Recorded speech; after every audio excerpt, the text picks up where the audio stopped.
Hi, welcome to the workshop. Today's video is something a little different. A conversation I've been having with a good friend Chris has led us down a path of considering the collection, the art of the distraction, I suppose, and something that I'm sure many of you are guilty of as well. You start off with quite a defined scope in mind with a project, specifically in relation to locomotives, and over time, perhaps through idle moments, or you just see something in the model shop, or an email pops into the inbox with a special offer, and that quite contained and focused group of locomotives grows and grows and grows. And that's not to say that this isn't a good fun experience. It's not a good thing. I'm not saying any of those things, but what I am saying, I suppose, is I've recognised perhaps that it waters down the intensity of operating the layout. It adds a sort of unnecessary, what locomotive shall I run? And it doesn't change how strongly I feel about particular locomotives, but it does muddy the waters, and I have thought perhaps it's time for a bit of a clear out and a chance to reflect. And so this video is a bit of a place marker, really, to think about that, to discuss it, and perhaps to share the 4 locomotives I would keep if I could keep them. Keep only 4, and perhaps a thought about some of the others. And all of the locomotives that I've got in my collection I've enjoyed putting together, whether that's just some weathering or in particular the resin kits are a great deal of fun, and I think you'll be surprised about what I have decided to keep, or would decide to keep, I should say, and what I would say was superfluous. But I think some of those reasons might be quite interesting, and they might prompt you to have this same sort of reflection. Well, let's just see what happens.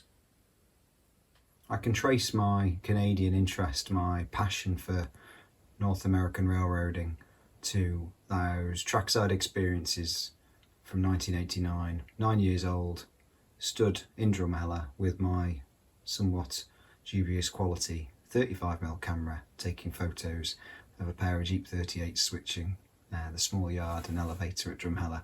And that got under my skin, and not only did it get under my skin at the time, but it lived on through photos, and those pair of locomotives were tiger striped CN, and that experience ensured that my first North American locomotive, which was only a Bachmann F7, one of those pancake motored things out of a train set, that was obviously had to be a tiger striped CN unit. I even built a pair of these Jeep 38s from Athearn Blue Box models in my teens. So 4769 is a nod to that connection, to that start, and more than that, it's also a locomotive that operated in the Maritimes and my good friend Chris has seen in person. Considering 1801, this U18B is, well, perhaps not to your eyes, but to mine, a cute locomotive. It's short, it's stubby, it's compact, it's powerful, it's rare. It also is the first engine that sparked the Terratransport alternative universe, if you like, moving beyond Newfoundland into a series of lines across the Maritimes. And that alternate world and parallel universe, or however you describe it, was fertile ground for the friendship I've developed with Chris over these years. And this model represents the start of that journey, and obviously the colours and the look and everything that underlined many of those wonderful conversations.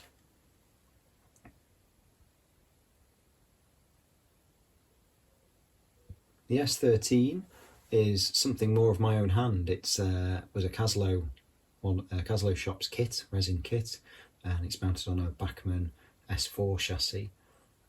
It's distinctly Canadian. Obviously, there's nothing else quite like it. Originally, it was finished in CN because of Bram Bailey's book from Morning Sun, and that was my first source of information on the Halifax Southwestern, which was going to be my initial North American layout project. And the models obviously mean something to me in the way that it was the first resin kit that I put together. It was my rebirth back into HO scale after many years away.